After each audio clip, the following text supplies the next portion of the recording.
Good morning, good morning, good morning, good morning. Welcome to episode number 33 of Coffee with Campus Consultancy. If you're tuning in this morning in Australia, thank you for joining us. And also we have a wonderful guest who I'll introduce you to in a moment who's tuning in from the States. So if it is Tuesday afternoon or into Tuesday evening, if you're on the East Coast of the States, welcome. Thank you for joining. And today we're going to be talking about how do you make career decisions where the geography might change, if that's moving to a new city or even a new country. How do you prepare for it? How do you make that decision? What's the first step? And what's it like once you're actually there?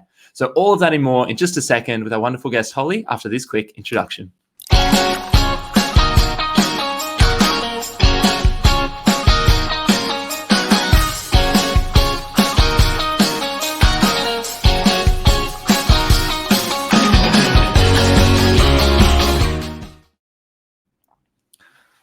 Hello, hello. How are you? Hello. Hi, Josh. How are you going? I'm doing well. How are you doing? Yes, good. Good.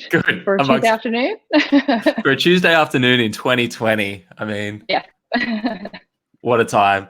Holly, thanks for jumping on and chatting today. I'm stoked to talk to you about this topic. Obviously, it's something we've both done, move cities and move countries for work. But yeah, I don't know about you, but before I did it, it was ridiculous, but I felt like I was the first person ever doing it. I didn't really know who to turn to for advice or insights or anything like that. So I'm excited to chat to you about it.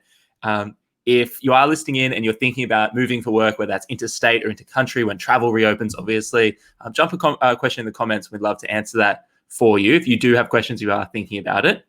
But to start with, Holly, when you finished up with university, were you bought a ticket straight on a plane somewhere? Did you jump in a car? How did you think about that first career step? Well, during university, I did journalism, so I was always thinking I would have to move somewhere. It was never, I'm going to stay where I am. I'm going to have some kind of role that's probably going to draw me either to another state, another country, or even within like Queensland, where I grew up, somewhere rural. So I was always kind of planning ahead for that move, and looking ahead to some kind of internship opportunity or connection I could make with someone and, talk to them about what that might look like. But as you say, I didn't know that many people. I was a uni student. All my friends were my uni friends and we were all sort of going through the same thing. Yeah. So after I wrapped up uni, I was doing some internships around Brisbane, and then I sort of made the choice for my career to make the move to Melbourne. There's a lot more opportunities there. I was looking through, job listings and the roles that I wanted, as well as starting to dabble in things that are outside my exact degree description. So things like copywriting and content strategy. And there was a bit of like a technology digital boom in Melbourne. So the opportunities just seemed to be there. So about a few months after wrapping up university in Brisbane, I packed up a car and drove down and started looking for roles. I love it. How did you figure out that Melbourne was a bit more of a hot spot for that? And what I'm thinking here is if someone's in a city, if someone's in LA, but Seattle's actually way better, or Arizona or Austin, or if someone's in Melbourne, but actually Brisbane's a better scene for that, or Darwin or Perth. How did you find out that Melbourne was a good place for what you wanted to do? So that basically came down to just trawling LinkedIn and trawling all the job sites, Indeed, all the traditional places, Medium, seeing where people in my industry were, centralizing themselves. Obviously, Sydney was another huge hub. I kind of had to make the choice. But, it was fairly obvious with just like the amount of media and opportunities in Melbourne, from everything from like digital stuff to even just like it being an international sports center. Like there's just more going on and more to report on if you're looking at it from like a purely journalistic perspective. Yes. So for me, it was, basically just turn to the internet, open that Google browser, look through, people you admire in the industry and see where they got their start or see where they are now. Yeah, I love that. I love the idea of it's so practical to, if you're looking down a career path, whether it's an engineer, an accountant, a journalist, whatever it happens to be, find people who are doing that. One of my favorite tricks is go to the bottom of their LinkedIn Everyone looks at the top. Yeah. Everyone's like, looks at the top of the mountain. You know, it's like the bottom's where all the secret is. You know, oh, I worked at Kmart for 3 years. It's like, okay, well, what did you get out of that? Or customer service skills. Oh, that helps me do whatever I do now, you know. Super practical. And I love it. A bit of the gravity approach too. Where is the hub? Where are people central? And then how do I go to that? And I want to come back to that later. I want to dog ear that for later, because obviously you've made a really major international move. So I wonder if that's that talent move is in there too. Okay, cool. So you moved to Melbourne. Practically, and I've done it a bunch of times as well. You move to a new city. One of the things that comes up the most is it's kind of hard. Like, you just said we come from uni where we kind of have is our friends and our family, but now we're in a city where we don't necessarily have that. Did you find that challenging at all, being in a new city without knowing everyone you grew up with? Oh, yes. I mean, I think everyone does when they move to a new place. You don't really know, number one, where you're going half the time. You get lost a lot. Yep. Google Maps obviously has helped with that, but you're still like trying to just navigate. And then you don't really have that person. I think everyone has that like person or people that they can be like, hey, want to grab a coffee? Hey, want to do this? And that it takes time to develop those relationships. It takes time to, you know, either meet people in a professional setting or meet people through friends of friends of friends who have also moved to Melbourne. You know, things like Facebook and LinkedIn and all of those sort of platforms help with that. You know, you might have distant family or family you haven't spoken to in 10 plus years that are in the area. So it's important to be a little brave and put yourself out there and potentially go on coffee dates with people you haven't spoken to for a while, or meet new people by going to meetups, like whether it be industry meetups or social meetups. It's scary. I'm not going to lie. It's a scary thing to be like, I don't know anyone here, but I'm walking into this restaurant and I'm going to meet someone new. Like, it's a tough thing to do, but it's an important thing to do. And I think it develops a lot of skill, both in the workplace and out of the workplace. Like if you can walk up to a stranger and strike up a conversation, that's a valuable skill to have, I think. Yes, that's interesting. I've never heard someone reflect on the skill that you get out of having coffee dates with people. It's always like, oh, I'll get a new connection. I'll meet someone, never know where it'll go. I've never heard someone dig into the skill. I'd love to hear more about that. When you meet that ability to meet people new and build rapport and build relationships, when it started turning into now you're living in Melbourne and you're securing work, how did that come about? Was it through someone you met? Was it through an introduction? Did you find a job on Indeed? Like, how did you move to a new city? How did you get that job? Basically, it was through connections. Like, I made friends. I started getting some freelance work around Melbourne, and even back in Brisbane, I still maintained those connections. Just because you leave a city doesn't mean that you should wave everyone goodbye. Important point. Important point. Don't wave those friends and connections goodbye. So I started to build up like a little bit of a portfolio. And then I was lucky enough that, my partner had a great job at Deloitte. And, he just like sent in my resume and was like, hey, like, if you have any copywriting needs. I wasn't even doing journalism work at that time. I was doing copywriting because technology taking over everything. Yes. And doing like digital like campaign work and digital video script writing and all that sort of stuff. But it was always kind of like little bits and pieces. It was like, oh, a friend needs help with a video, or, I need to rewrite my website. It's not getting enough traffic, like that kind of work. That was just like, oh, through the grapevine, I kind of heard about it. Yes. And then like this opportunity came up to do contracting work with Deloitte Digital in Melbourne. And I basically just worked really, really hard and made myself basically like irreplaceable. Like I showed up on time, I put in the work, I did extra things, I went above and beyond, and I made sure that I like created the connections, and then that eventually turned into a full-time role for me. Yes. Tell me about going above and beyond. I think it's such a good point. What if people are entering the workforce, or they've got that internship, they've got a foot in the door, they've just got a chance? How do you make yourself irreplaceable? I mean, there are basic things like basics are good. Number one, doing the work and doing it on time. I think people underestimate that. Just do the work and do it well, and then deliver it on time.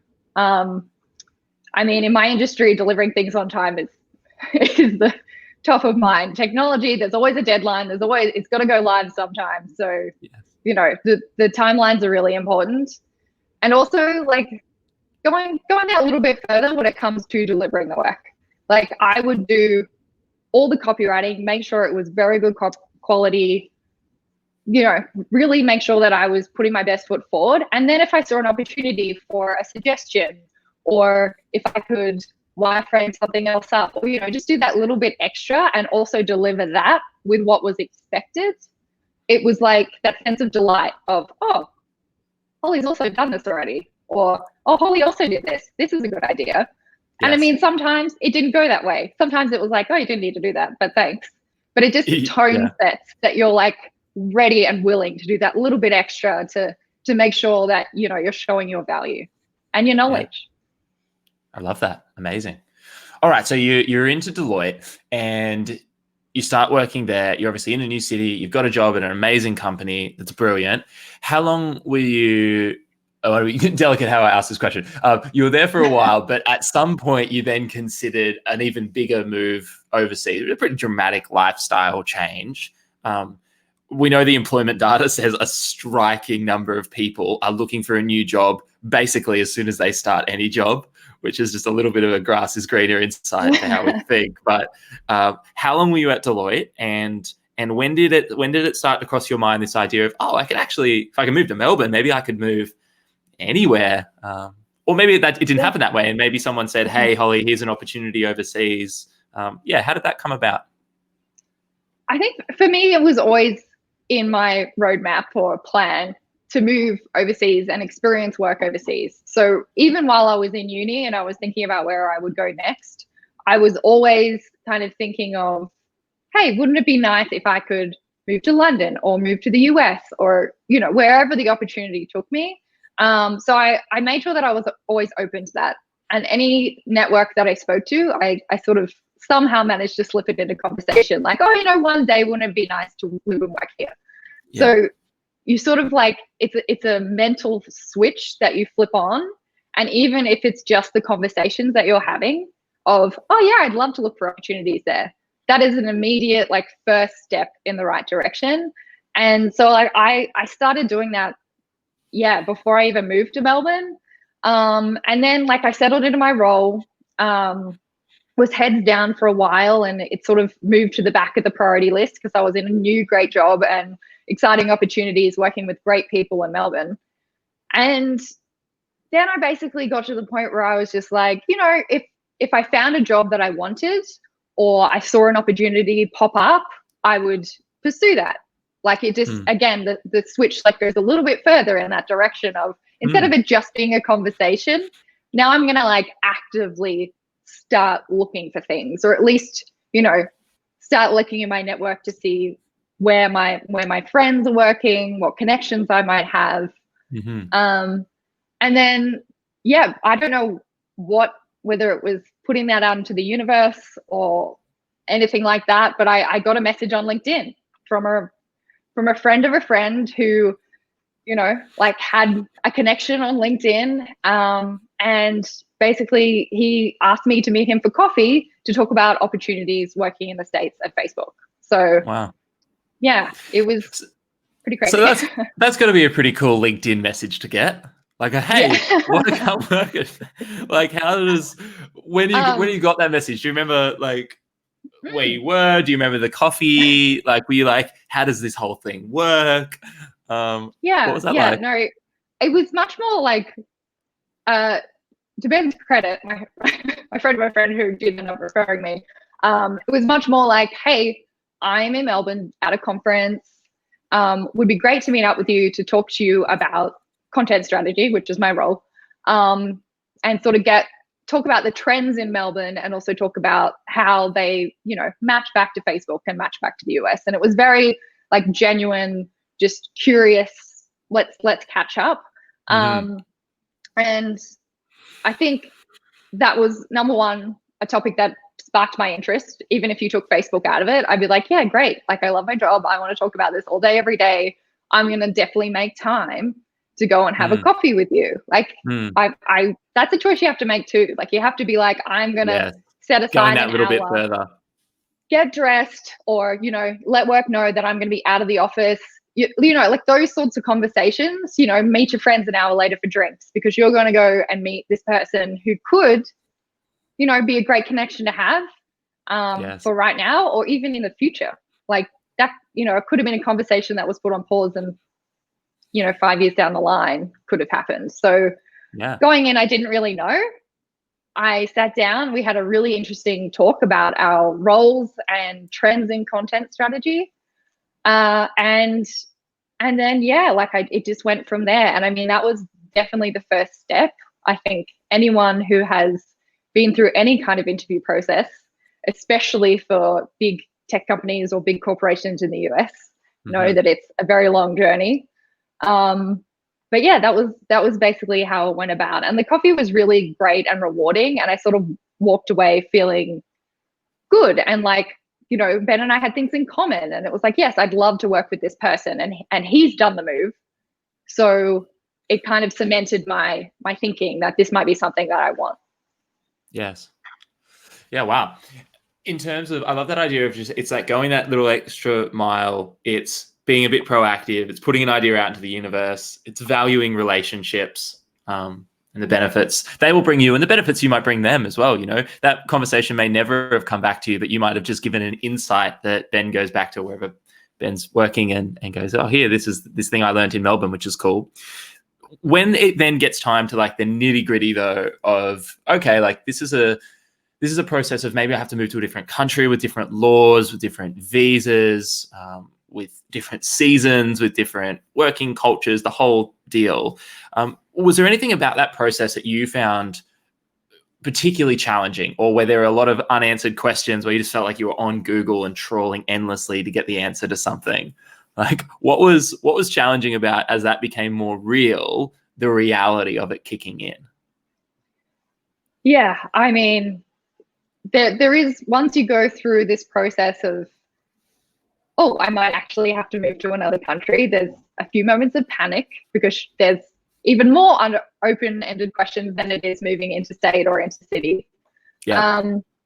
And yeah, I mean, I did go to the internet and look at forums and those sorts of things, but like I was lucky enough that my role had lots of information. They sent me lots of information, and generally, like they do have that information there. So if you ask for it, they send you lots. So there's lots of reading to do.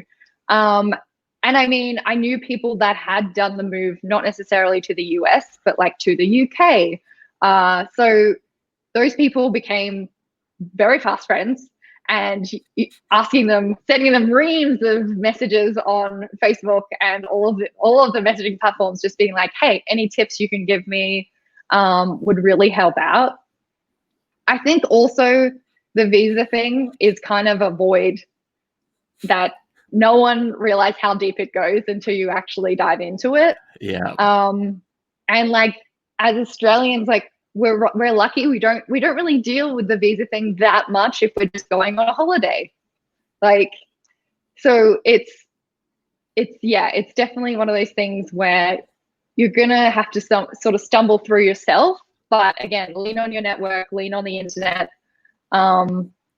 and ask your company or wherever the opportunity is. If you have that lined up, ask them for all the information they have. They may even offer to put you in contact with someone who they already have on staff, who's been exactly in the seat that you're sitting in. Yes. So that's my advice on that. That's a great insight. I love the idea of, the visa hole is a deep one. The visa void, as we called it, it goes all the way down to hell. Unfortunately, there's no bottom to it, which is interesting. So okay, so that's when the idea of, I suppose, going overseas is exciting and moving for work.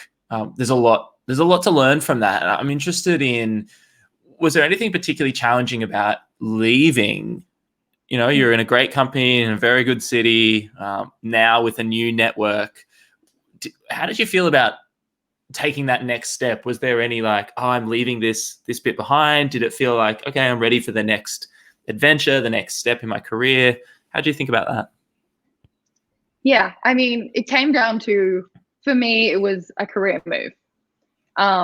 it was moving for an opportunity, as well as the experience of living somewhere else in another country and, you know, being a little bit closer to interesting places to travel and those sorts of things. But primarily for me, it was definitely for career.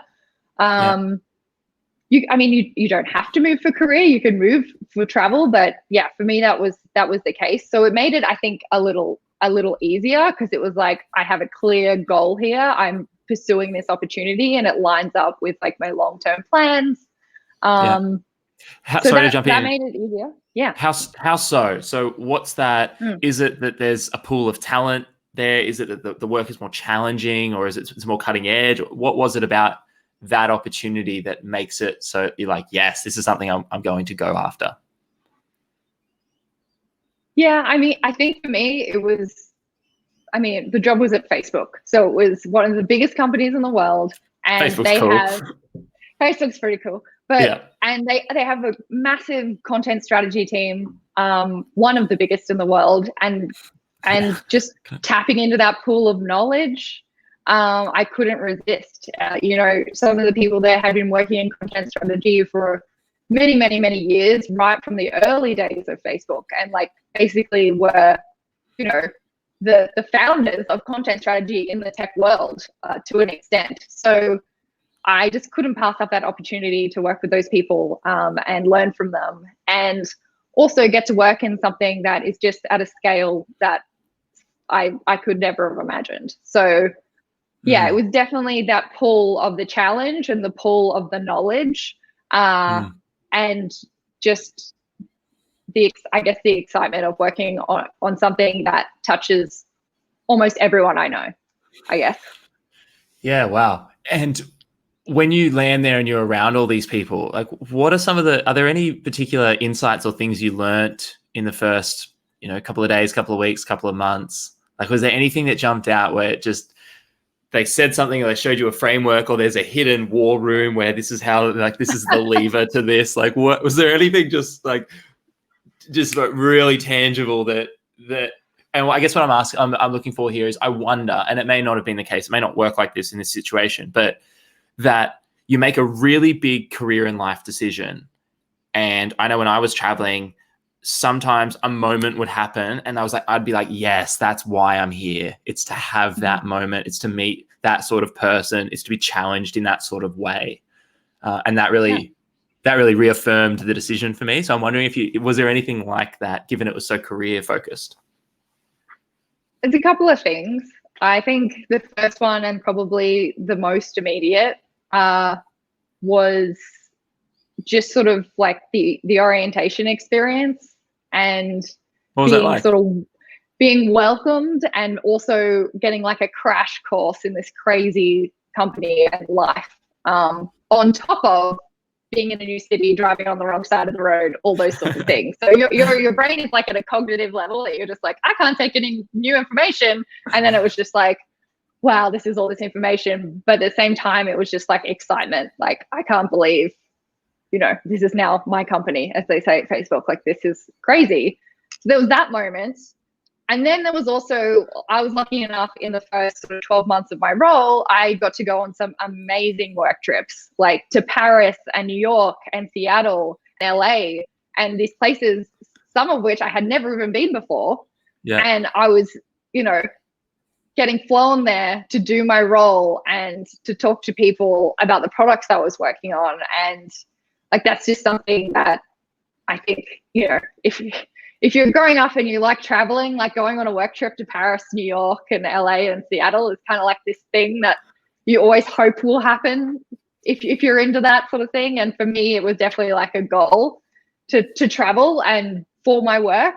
And yeah, that definitely within the first 12 months ticked off like a bunch of cities that I wanted to see and explore. And yes. Yeah, it was very surreal to be like, hey, we're going to send you to Paris next week. To work. Yeah, so I suppose if you're looking for a moment of affirmation, you're like, when you're on the flight to Paris for work, you're like, this is good. I'm into this. This is pretty good. Yeah. For sure. Yeah. That's awesome. Yeah. Cool. It's really interesting, isn't it? The one of the things I like, what I'm hearing from your journey too, of when you push yourself outside that comfort zone, whether you're sort of, as you said, like flipping on the switch and whether it's attracting new opportunities or just that mindset that's like, I'm going to do different things, places I haven't been. How often more of that comes your way? Like, it's like, oh, I'll move to the States, but now because like you didn't move to Paris, but moving to the States meant you got to go to Paris too, which is a nice little bonus, and LA and New York and all these cool places. Is when it comes to living in the States now and being in Australia, one thing I'm interested in from a work perspective, culturally, is it different? Was it a shock at all? Are people working 23.5-hour days? Are people knocking off at 4 and going surfing in California? Like, how does it, what's the vibe? I mean, there is even in somewhere like California, which is very similar to Australia, like bottom line is like there are similarities here. The surfing culture, the craft beers and all those sorts of things. Like it's definitely something that there are parallels. Yes. But there was still definitely a culture shock. Like there's no escaping it. Just different attitudes and different personalities that you may not have come across before, mostly in a positive way. But it also like comes down to like, you're the weird person in the office because you're Australian. Like someone hears your accent and they're like, oh, what accent's that? Do you kind of love that though? Or would you? Yeah. Okay. To an extent, your ears do become like Aussie accent detectors as well. Like you'll hear an Aussie accent across the office. You're like, oh, there's another one of us here. Should I go and say hello? Like it's like an immediate barrier breaker because you're just like, oh, it's an Aussie expat. I'm going to go talk to you. Yes. Like that's a little bit of a comfort of just like hearing that voice every now and again. But yeah, culturally, like we do have a reputation for being hard workers. Like Australians in the workforce, we've done a good job of tone setting of being like, oh yeah, the Australians really work hard, which it was a nice thing to sort of walk into. But besides that, I mean, culturally, I didn't experience too much of a culture shock in the tech industry in terms of like different personalities and those sorts of things. Like it was similar to the tech community in Melbourne. And it's just the color of the chips, right? Salt and vinegar is not the right color, and just on top of the wrong side of the road. The chips are all wrong. There's those things like the driving on the wrong side of the road. There's some weird things around like food, and they pronounce everything fully. So when I say Arvo, they're very confused. But you can take the girl out of Brisbane, but you can't take Brisbane out of the girl, can you? No, you can't. So like, you have to be very conscious of like how you're communicating, and like you're chatting away or you're sending an email and it just slips in those like Aussie slang words, and then someone's like, sorry, what do you mean here? And you're like, oh, right, I'm in a different place. And I mean, more tangibly, the spelling does change. I mean, I'm a copywriter at heart and now content strategist. So, the Z's and the S's versus the O's and the O's, like all those little things that you just like take for granted as like day to day completely change when you go to somewhere else, even if they speak the same language, so to speak. Yeah, interesting.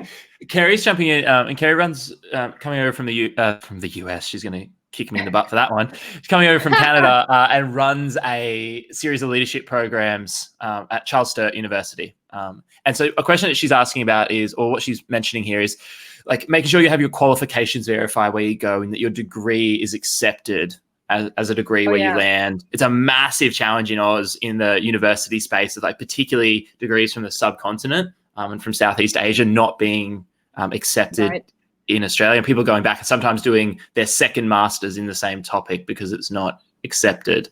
And that's a challenge. Like I was lucky enough that I did journalism and creative writing at university, and I sort of stuck vaguely in that field.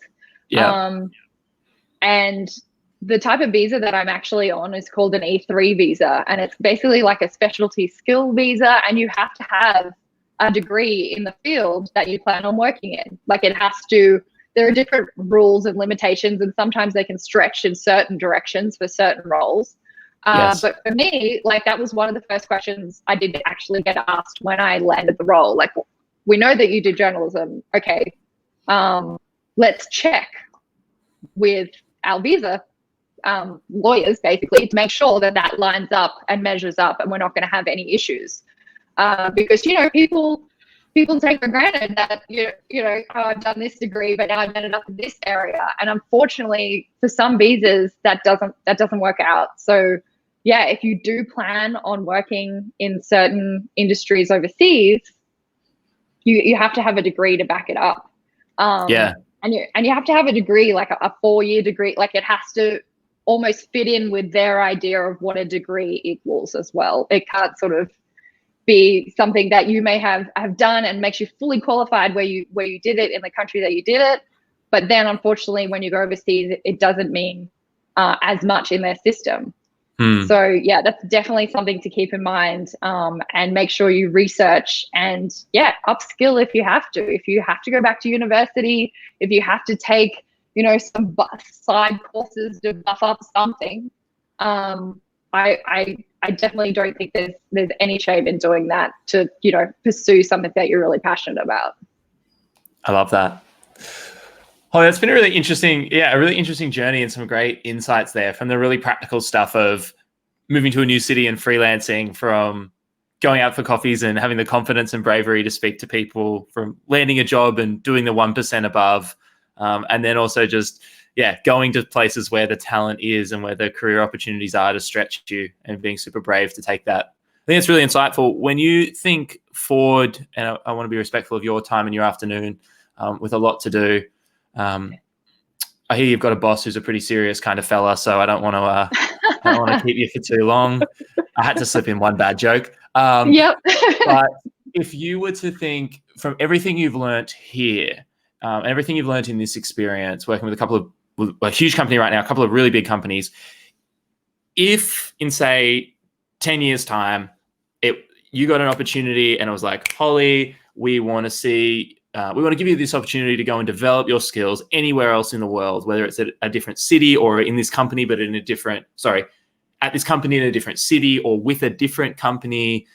If you could pop over and have an experience with a different company or in a different country, is there anything or anywhere that comes to mind, given how much it seems like you've really gained from making the moves that you already have? Is there anywhere where you're like, oh, I'd love to work at the Woolworths head office? I'd love to work at, the Tesla office for 6 months. Is there anywhere from a content even perspective that you're like, oh, that'd be a cool place to get some experience? Oh, this is a tricky one. And the first thing that comes to mind, as is for I think most people, is New York. Yep. That's a hub of design, hub of culture, endless opportunities. But it's also kind of a generic thing. Everyone wants to go to New York. I think if I was being really honest and New York was not in the equation, I probably there could be some great opportunities across Europe, and not just in English speaking locations, but in places like Stockholm and centers of design in places that are a little bit off the beaten track, but is still doing some really great, interesting work. And if you do skewed more in that design community, New York and Silicon Valley and Melbourne aren't the be all and end all. They're amazing, but there's opportunities all over the world, right? So I think if I stay in this role and I stay in the States and I did want to go somewhere to expand my knowledge, have a culture shock, work with different people, learn different styles of working, I think it would probably be somewhere like that, in Europe, where I could find the right opportunity that would give me that new experience and that new knowledge. Cool. Yeah. Cool. Holly, thanks for your time. Thanks for jumping on. We've been plowing away for nearly 40 minutes, so time kind of flies. Yeah. Thanks for coming on. If people are interested in taking that first step to research, whether it's a company, a different city, or a different country, if we were to leave people with something actionable, something they could do, even during parts of the world who are still in COVID and lockdown, they have a little bit of time on their hands. If they were to start looking into somewhere, how would you recommend someone starts that process? Couple of things. I mean, Google is your friend, and there's a bunch of online resources and sites like Blind that are very tech focused, but have tips on preparing for interviews and preparing, like, you Blind, do have did to you study say? for these things. Blind, yeah, yeah. It's like a chat site where people just post questions and post things about big companies, mostly tech companies. Oh, cool. I've never seen this. And Teamblind.com. Is that it? I can look it up. There's an app. That's all right. Something like that. I'll put it in the show. I'll put it in the notes. Sure. And very raw, very honest on there. So prepare yourself. But look for forums, like the Glassdoor stuff, and then those sort of things that have questions, example take-home exercises.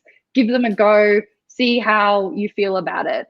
Also, if maybe this like technology isn't your industry, there's tangible things you can do outside of that as well. Make sure your LinkedIn profile and your resume match the market where you're going to send them. Like, if your role and your current role title doesn't match what they would picture as a content strategist or whatever, make sure it matches like the role you're going to basically be applying for.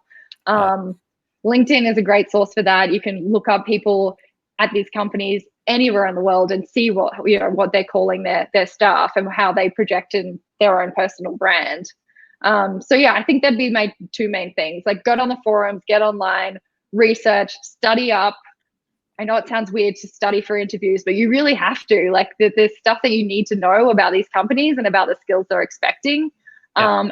As well as just like cultural things that you may need to know going into these interviews. Like, if there is a cultural barrier, maybe there's things in greetings and stuff that you should know before you either enter the room or do it over VC. And then, yeah, make sure your LinkedIn matches the market. That's my biggest tip. Cool. That's awesome. Yeah. Holly, thanks for your time today. You've been amazing. It's been really nice chatting with you and catching up as well. Thanks for coming on, and everyone who's listened in, thanks for joining us today. We know lots of people watch on the replay as well. So if you've got questions afterwards, shoot me through a message. We'll make sure we answer all of those. But yeah, take the time to, as Holly says, check out some of these websites, check out Blind, check out Glassdoor, look at the forums, read about the companies, and get that LinkedIn up to date. It's a really practical, actionable thing you can do. Holly, thanks for joining us today. Thanks so much for your time. Thanks. Awesome. Thanks all. We'll see you again tomorrow, and thanks for joining. Bye. Bye. All right, that's all.